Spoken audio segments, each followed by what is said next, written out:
운전할 때 빠른 길 찾아주는 앱 서비스 많이 이용하시죠? 그런데 경찰청에서도 이와 비슷한 서비스를 하고 있습니다. 예산 2,600억 원을 들인 UTIS라는 서비스입니다.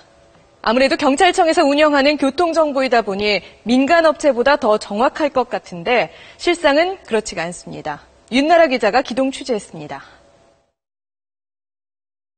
지난 월요일 출근 시간 서울 강남구 휘문고 앞 도로입니다. 양쪽 차도가 텅텅 비었는데도 경찰청의 내비게이션 UTISN 정체 상태로 돼 있습니다. 비슷한 시각 올림픽대로 구반포 진출입로 상황도 정반대로 표시됩니다. 중부고속도로에서는 교통사고로 출근길 정체가 빚어졌지만 사고 정보는 나타나지 않았습니다. 교통정보가 제대로 수집되지 못하고 있는 겁니다. UTIS는 전용 단말기가 부착된 차량의 동선과 속도를 수집해 교통정보를 제공합니다.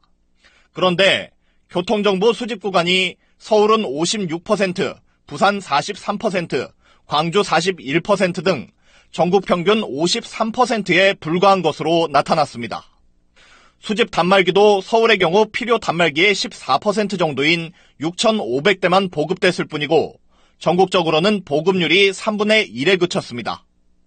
그러다 보니 T맵과 올레네비 등 민간업체 서비스보다 정확성이 떨어질 수밖에 없습니다. 민간 서비스는 수도권을 중심으로 5만 대의 단말기가 보급돼 이동전화 기지국으로 촘촘하게 관리되고 이용자들의 실시간 사용 정보까지 활용되기 때문입니다. 반면 경찰청 UTIS 단말기는 2만 대 가까이 꺼져 있거나 고장으로 하루 한 번도 교통정보를 전송하지 못하는 것으로 조사됐습니다.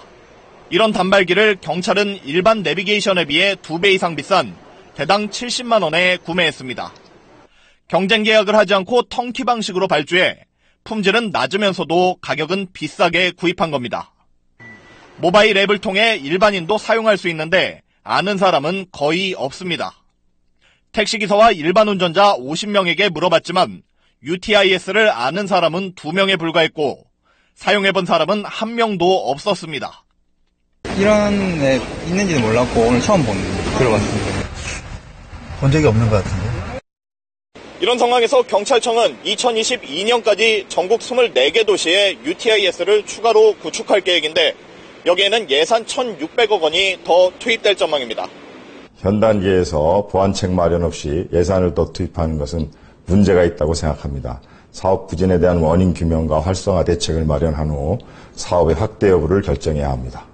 경찰청은 값싸고 고품질 내비게이션 단말기를 더 보급해 교통정보 정확성을 높이겠다고 밝혔지만 얼마나 실효성이 있을지는 의문입니다.